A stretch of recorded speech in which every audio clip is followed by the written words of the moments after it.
Allez, rebonjour à tous, on fait la correction du DS, donc sur les nombres relatifs. Me demandez pas dans les commentaires les différents barèmes, je ne m'en rappelle plus en fait, je ne les ai pas encore corrigés. C'est mon activité de ce soir. Donc voilà, je verrai ça. On s'est mis d'accord avec Monsieur Ficagna, le prof des 401 et 402, sur un barème commun. Donc je l'ai dans mes mails, mais de tête, j'ai plus. Allez, on y va. Sur A, exercice 1, on est parti. A égale moins 6 plus 2 fois moins 3. C'est parti. D'abord, je choisis le calcul que j'ai envie de faire, enfin que je dois faire plus. Ici, c'est la multiplication qui est prioritaire. D'accord, donc je la souligne. Je réécris mon calcul jusqu'au calcul sauté. 2 fois moins 3, 2 est positif. Moins 3 est négatif. Je vous rappelle, quand je multiplie un chiffre positif et un chiffre négatif, mon résultat est négatif. Et donc, c'est moins 6. On est parti, moins 6, je suis à moins 6 euros sur mon compte, moins 6, je dépense encore 6 euros, je serai donc à moins 12. Super, on continue. Petit b, enfin grand b plutôt. Grand b, moins 4 fois, entre parenthèses, 12 plus 8 fois moins 2. Allez, on y va. Donc d'abord, il faut que je fasse tout ce qui est dans la grande parenthèse, donc sur la droite. Dans la parenthèse, j'ai une addition et une multiplication. La multiplication est prioritaire, je la souligne. Je recopie. J'espère que je vais aller là, parce que je pense que je n'aurai pas cette place sinon. Donc ça me fait moins 4 fois parenthèse 12. Et là, je calcule. 8 fois moins 2, 8 est positif, moins 2 est négatif. 8 fois moins 2, ça fait moins 16. Donc je vais finir ma parenthèse, 12 moins 16, on y va, b égale, et je réécris, moins 4 fois, donc 12 moins 16, j'ai 12 euros sur mon compte, malheureusement je dépasse 16, donc clairement j'ai passé en négatif, et je vais être à moins 4 sur mon compte. Pourquoi je mets des parenthèses ici? Parce que j'ai pas droit que le fois et le moins se touchent. Et b égale, moins 4 fois moins 4, je multiplie deux chiffres négatifs entre eux, mon résultat est positif, 4 fois 4, 16. Hop. On enchaîne. On sort un peu de place.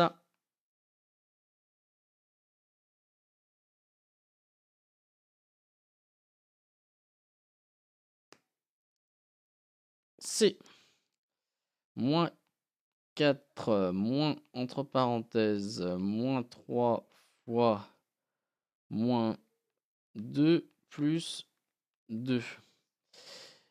C'est parti. Déjà, je choisis mon petit calcul que j'ai à faire. Donc, j'ai une grande parenthèse. Dans ma parenthèse, j'ai une multiplication et addition un peu comme tout à l'heure. Donc, je multiplie. Je fais la multiplication en premier. Je réécris tranquillement. Hop. Moins 3 fois moins 2, deux chiffres négatifs qu'on multiplie ensemble, ça me donne un résultat donc qui est positif et ça me fait 6 plus 2, je ferme la parenthèse. Je finis ma parenthèse, donc je fais 6 plus 2. Bon, 6 plus 2, je pense que là, j'ai rien à vous apprendre, ça fait 8. Par contre, le moins devant, lui, il n'est pas impacté. D'accord? Ce moins-là. Lui, il n'est pas impacté. Il reste tranquille. C'est à l'intérieur de la parenthèse, même j'aurais pu faire un moins, j'aurais pu le mettre entre parenthèses. Voilà.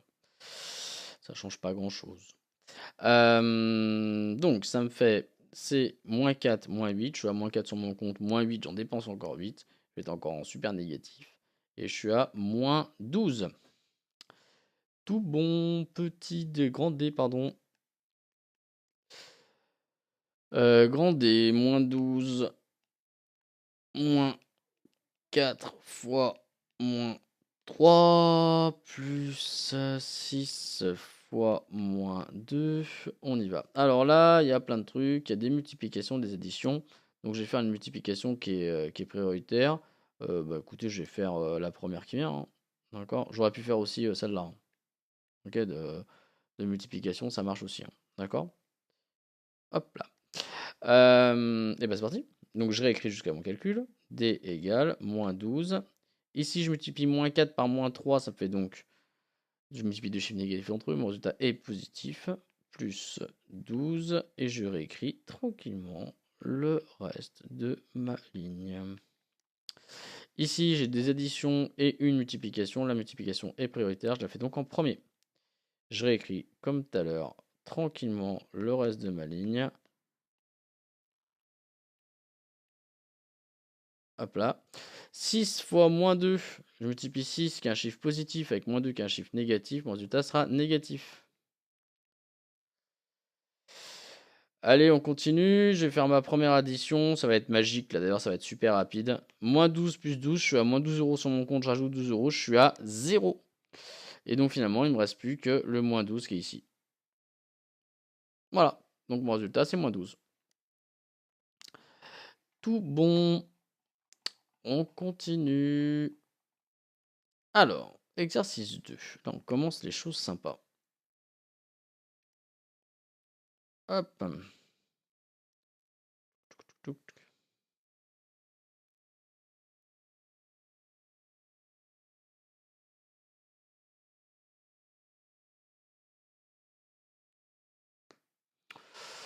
Alors, un élève, excusez-moi, affirme si je multiplie 13 nombres relatifs entre eux et qu'il y a 9 facteurs positifs, le résultat sera forcément négatif. Est-ce que c'est vrai ou est-ce que c'est faux? Justifiez clairement votre réponse.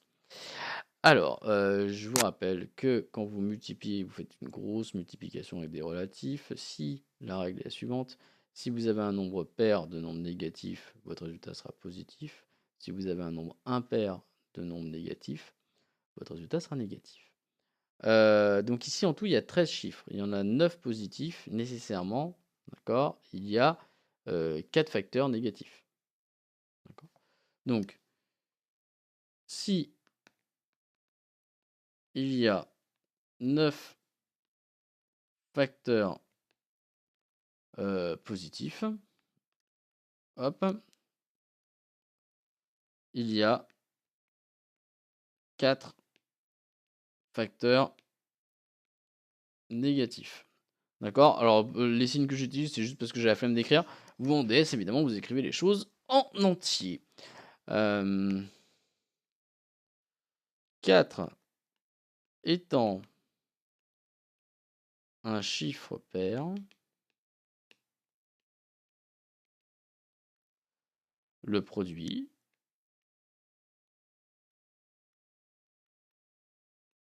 sera positif. Alors, est-ce qu'il a raison ou pas? L'élève a donc faux.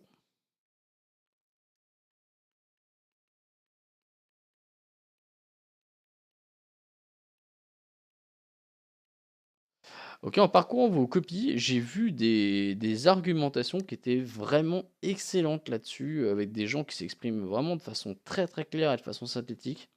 Ça fait extrêmement plaisir, d'accord? Là-dessus, franchement, j'étais content, parce que c'est une démonstration qui n'est pas compliquée, mais il faut pas se perdre. Faut être clair, succinct, d'accord? Donc bref, en gros. Et voilà, avoir un discours qui soit limpide. Donc moi j'étais assez content de ce que j'ai vu, j'ai pas tout lu, mais de ce que j'ai vu, j'étais assez content. Exercice 3, on va se faire un peu de place.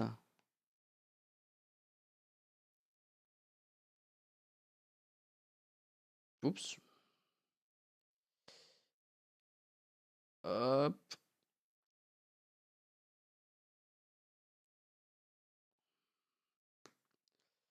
Exercice 3, trouver deux nombres relatifs dont le produit et la somme sont positifs. Donc si je prends deux nombres que j'ai multipliés entre eux, d'accord, le produit et la somme sont positifs. Bah c'est tout bête, hein, il suffit que je prenne que deux nombres positifs, quoi. D'accord? Si je prends deux nombres positifs, la somme elle sera positive. Quand je fais positif plus positif, ça fait positif. Et forcément le produit aussi. D'accord? Quand je multiplie deux nombres positifs, quand je multiplie deux nombres positifs, le résultat du produit est lui aussi positif. Donc là, la question 1 de l'exercice 3, vous prenez deux nombres positifs, genre 2 et 3. Voilà, tant que vous prenez deux nombres positifs, tout va bien. Alors on va essayer voir s'il y avait d'autres façons de faire. Si je prends un nombre positif et un nombre négatif, le problème c'est que ça dépend de leur valeur, la somme. Et le produit, lui, par contre, sera toujours négatif, donc ça ne marchera jamais. Si je prends deux nombres négatifs, le produit, lui, c'est positif, ça marche. Mais la somme, elle, quand j'additionne deux chiffres négatifs, je suis toujours en négatif. D'accord? Si je suis à moins 3 sur mon compte et que je fais encore moins 6, là, forcément, je vais être encore en négatif. Donc, ça peut pas marcher. Donc là, ici, la solution, c'est d'avoir deux chiffres positifs. Vous prenez n'importe lesquels, ça marche nickel. Trouver deux nombres relatifs dont le produit est positif et la somme est négative. Alors, on y va. On veut que le produit soit positif et la somme est négative. Et bien là, je vais prendre deux nombres négatifs, tout simplement. Parce que si je prends deux nombres négatifs, allez, je vous prends moins 2 et moins 3. D'accord?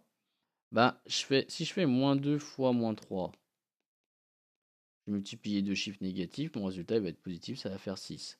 Et si je fais moins 2 plus moins 3, je fais moins 2 sur mon compte, et après je fais encore moins 3, je fais à moins 5. Ok, ça roule. D'accord? Donc j'ai le produit qui est positif, ça c'est bon, et la somme elle est négative, c'est bon aussi. Tranquille, on continue. Trouver deux nombres relatifs dont le produit est négatif et la somme est positive. Alors là, déjà pour avoir un produit négatif, il faut un positif et un négatif. Ça, il n'y a pas 36 moyens d'avoir un produit négatif, il n'y a que celui-là. Et la somme est positive. Ça veut dire quoi? Ça veut dire que globalement, le chiffre positif, d'accord, il doit combler mon chiffre, mon déficit que provoque mon chiffre négatif. Donc en gros, il doit avoir une distance à 0 qui doit être plus grande, en fait, bêtement. D'accord? Donc, si je prends genre moins 2 en chiffre négatif et je sais pas, 10, normalement ça devrait tourner. Donc parce que si je fais moins 2 fois 10, ok, là pas de souci, chiffre positif, chiffre négatif, ça me fait du moins 20, nickel. Mon produit il est négatif. Et si je fais moins 2 plus 10, vous voyez que 10, vu qu'il a une plus grande distance à 0 que moins 2, finalement, ben, c'est lui qui va remporter quelque part la guerre des signes, quoi. Donc moins 2 plus 10, là je vais repasser en positif et je vais être à 8 euros. Donc j'ai bien ici un produit qui est négatif avec une somme, elle, qui est positive. Nickel. Allez, les petits 4, je sais pas la place.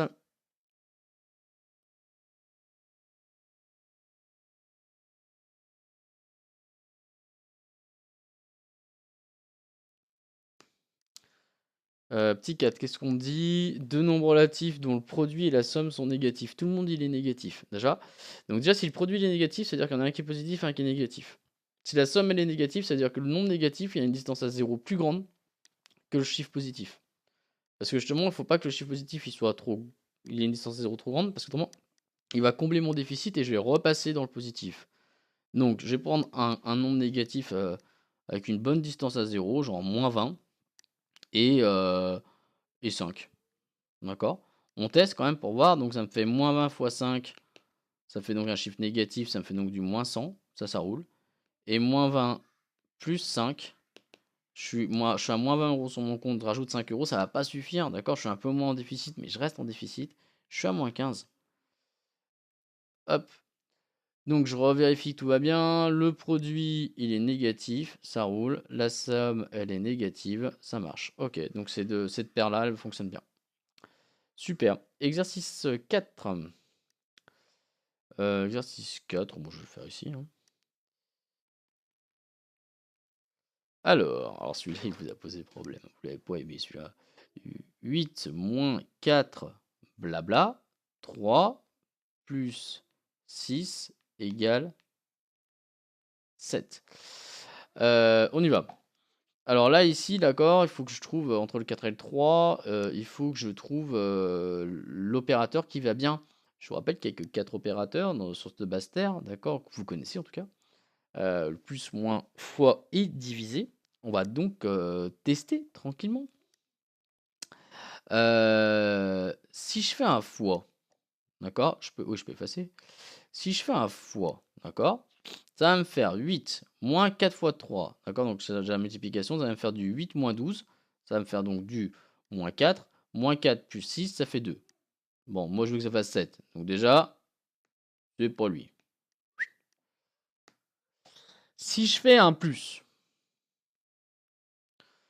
là, il n'y a pas de priorité, donc je peux faire ce que je veux. Donc je vais faire de gauche à droite. 8 moins 4, ça fait 4. 4 plus 7, ça fait 4 plus 3, ça fait 7. 7 et 6, 13. Bon, pas lui. Si je fais moins 8 moins 4, 3. 3 moins 3, 8 moins 4, 2. Oula, ça va pas du tout, moi. 8 moins 4, ça fait 2. D'accord? 2 moins 3, ça fait moins 1. Moins 1 plus 6, c'est mort. Mince, je me suis trompé là. C'est quel que j'ai pas fait?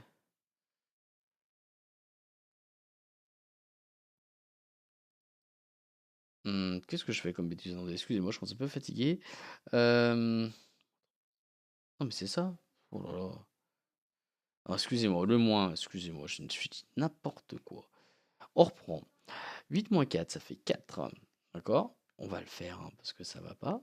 4 moins 3 plus 6.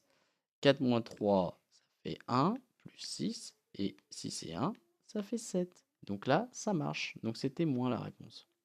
Excusez-moi pour cette petite absence. On va essayer de faire mieux quand même. Hein. Donc c'était moins.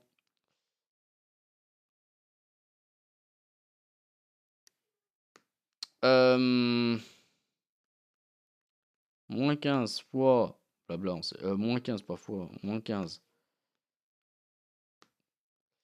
Espace 2 fois 3. Plus 10. Et ça doit me faire du moins 11. On y va. Ici, qu'est-ce que je dois faire? Alors, le moins. Si je fais moins, ça me fait donc moins. On va faire celui-là en premier. Ça me fait donc moins 15, moins 2, moins 6, plus 10. Ok. Voilà, ça va pas aller. Ah si, ça va être bon. Moins 15, moins 6, ça me fait donc du moins 21 plus 10. Et moins 21 plus 10, ça me fait bien du moins 11. C'est bon, c'est moins.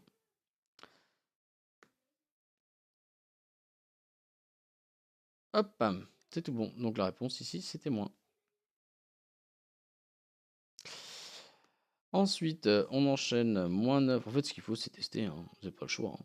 3, puis calculer, hein, bêtement. Hein. Si vous ne trouvez pas de solution, dites-vous que vous faites une erreur de calcul. Hein.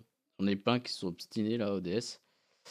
Donc si vous ne trouvez pas de solution, c'est soit que j'ai fait une bêtise, qui est probable, hein, je dis pas que j'en fais jamais, mais le plus probable, c'est que vous ayez fait une bêtise quand même. On y va. On doit faire du moins 38, dis donc. Ce qu'il faut voir, c'est que lui là, d'accord, déjà je sais que ça va me faire du moins 35. Donc ce qui serait cool, c'est que lui là, il fasse du moins 3. Parce que moins 35, moins 3, ça va me faire du moins 38. Comment je pourrais faire du moins 3 avec moins 9 et 3? Ben simplement je divise. Parce que moins 9 divisé par 3, ça me fait moins 3.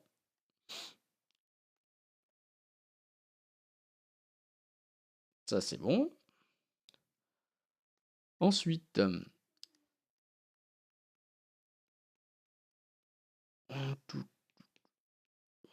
6, là on sait pas, 12, et je dois faire du moins 30.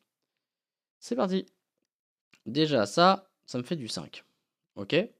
Donc ça, si je veux que ça colle, il faut que ça me fasse du moins 6. Comment je peux faire du moins 6? Parce que 5 fois moins 6, ça fait moins 30. Et ben chez moi. 6 moins 12, ça me fait moins 6. Et là, 5 fois moins 6, ça fait moins 30. Voilà. Tout tranquillement. L'exercice 4, il est fait. Exercice 5. Après, il nous reste le 6. Eh ben, dis donc. Exercice 5. Allez. Comment je fais pour... Voilà. Pas belle ce truc.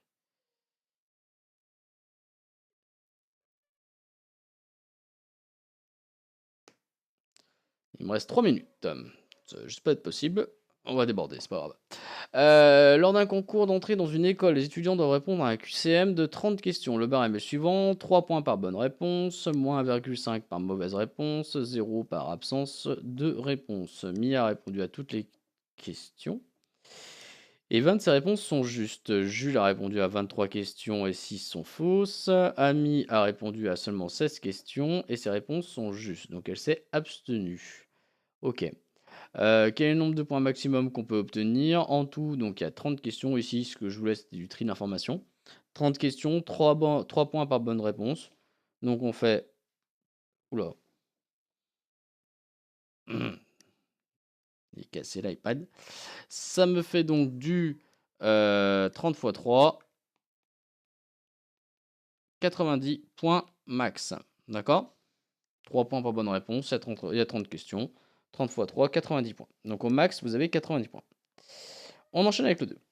Quel est le nombre minimum de points que l'on peut obtenir à ce QCM? Alors, le mec qui a le minimum de points, clairement, c'est le gars qui a tout faux tout le temps.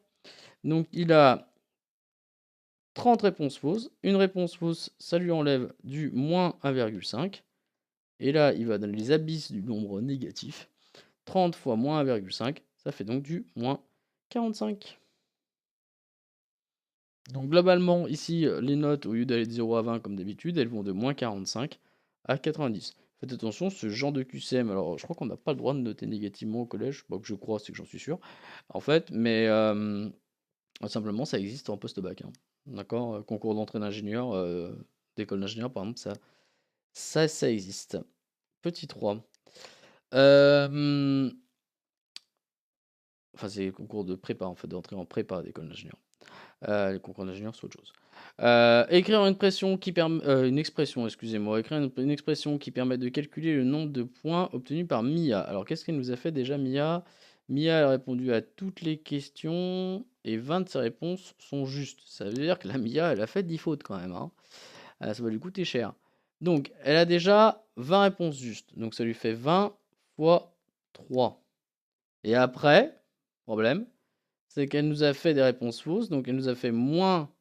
Elle en a fait combien des réponses fausses? Elle en a fait 10. 10 fois 1,5. Et donc, ça lui fait du... On va aller à la ligne, c'est mieux. Yop. Yop. Ça lui fait donc du 60 moins du 15. Et donc, ça lui fait 45 points. Mia, elle a 45 points. Petit 4. En fait, j'ai même pas répondu. Et calculer le nombre de... qui permet... En fait, la bonne réponse, c'était juste ça. Hein. Excusez-moi, comme quoi vous avez eu. Il n'y a pas que les élèves qui savent pas lire, il y a les profs aussi. Écrire une expression qui permet de calculer le nombre de points obtenus par Mia. Et ben, le nombre de points obtenus par Mia, c'est là. Juste une parenthèse d'ailleurs, ce qu'il faut faire, enfin ce que j'ai fait là, moi par réflexe, mais voilà, c'est qu'en fait, vous relire en maths, c'est pas comme en français. C'est-à-dire qu'en français, vous faites votre rédac par exemple. Je suis pas un expert en français, mais vous faites votre rédac en français et après vous relisez entièrement. En maths, faut pas jouer comme ça.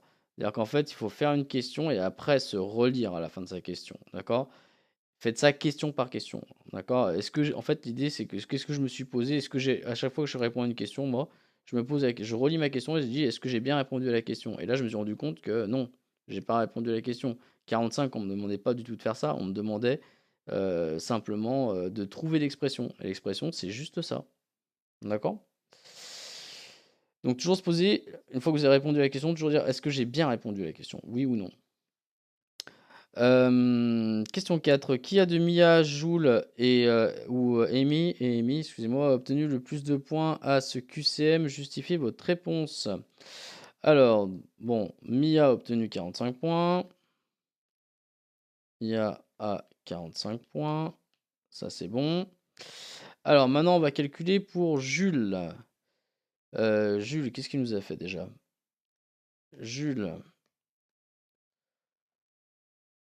Jules a répondu à 23 questions et 6 de ses réponses sont fausses. Alors lui, il n'a pas répondu à toutes les questions. Il n'en a fait que 23, il en a 6 fausses. D'accord? Donc, ça veut dire quoi? Ça veut dire que Jules, il a fait 17. Je vais faire ça au brouillon, excusez-moi, mais je commence à manquer de temps. Il a fait donc 23 moins 6, il a fait 17 justes. D'accord? Et 6 fausses. Et donc, ça va lui coûter combien de points, ça? Ça va lui faire 17 fois 3 moins 1,5 fois 6. Et ça me fait donc du 51 moins 9. Et donc, ça me fait du 42. Donc, le Jules, il est à 42 points. Et il manque Amy. Amy, elle a fait 16 questions seulement, mais elle a tout juste. Donc, ça, c'est cool. Elle est pas embêtante, elle. Et Amy, elle a fait 16 fois 3. Et donc, elle a 48 points. Et donc, la gagnante du jour, c'est Amy. D'accord? Allez, le dernier.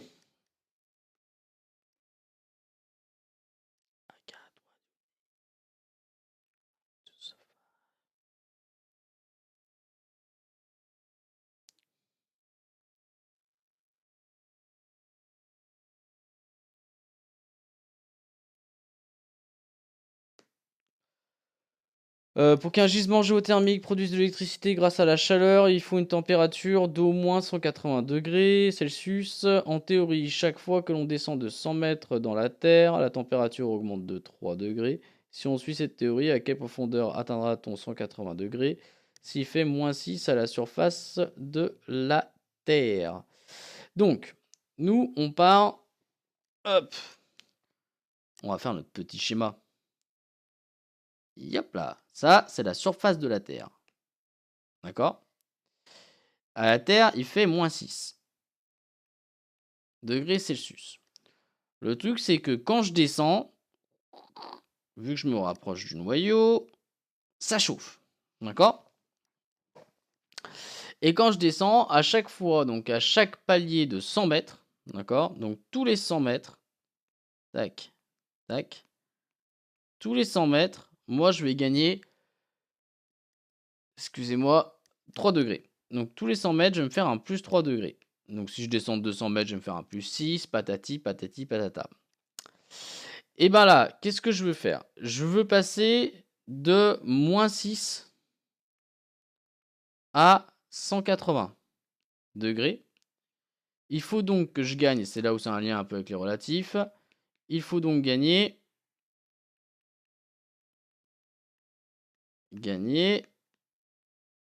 186 degrés.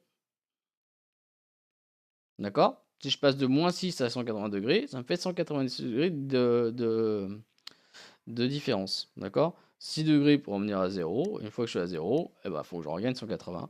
Et donc 6 plus 186, ça m'en fait 186. Et donc 190, eh bien, je vais le diviser par 3, d'accord, pour savoir de combien je dois descendre. Parce que vu que 3 degrés c'est 100 mètres, donc ça fait 186 que je divise par 3. Ce qui me fait, excusez-moi, du 62 mètres. Non, excusez-moi. Ça me fait 62. Ah, n'importe quoi. Oh là. Allez, donc ça arrête. Ça me fait 62, d'accord? Donc il faut. Ah, je comprends vos questions de fin de cours, là, excusez-moi. Il faut descendre 62 fois 100 mètres, soit 6200 mètres. Voilà, terminé. Tout bon. Oui, les demoiselles qui sont venues me voir à la fin, là, je avouerai que là, sur la fin du vendredi, là, je voyais plus où c'est que vous voulez en venir, mais c'était ça que vous me demandiez, d'accord. Ok, super. Et ben voilà pour la correction du DS. Je vous corrige tout ça. Du coup, ce sera pour demain, hein. Je vous corrige ça demain et vous devriez avoir les notes sur École Directe demain, on va dire demain soir, comme ça je prends pas de risque. D'accord? Mais demain dans la journée. Bonne soirée à vous.